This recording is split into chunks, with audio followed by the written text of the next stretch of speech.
Ja kävi niin, että sitten kun olin kerran yhdessä lääkärin tutkimukseen, koitti siinä katsoa, että mitä sille pystyisi tekemään. Sanoi sitten hyvin lohduttomat sanat mulle, että hän nyt löytää täältä niin paljon vikaa, että nyt jos olet fiksu, niin lopetat aktiiviurheilun, koska 10 vuoden päästä sä et muuten enää kävele.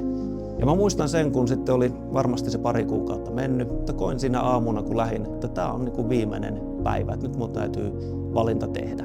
Ja niin mä polvistuin siihen ja rukoilin, että Jeesus, jos sä oikeasti olet olemassa, niin tässä mä olen. Ja mä koin hyvin semmoisen oikeastaan voimakkaan semmoinen sähkövirran tapaisen kokemuksen, joka meni niin kuin mun jaloista päähän ja tuntui semmoinen niin kuin hyvin fyysinen kohtaaminen Jumalan kanssa ja se oli hyvin erikoista ja se oli niin kuin valot olisi yhtäkkiä sytytetty päälle. Tai yhtäkkiä oli tosissaan maailmassa oli valoja ja se sisäinen maailma muuttui ihan niin kuin napin painalluksella.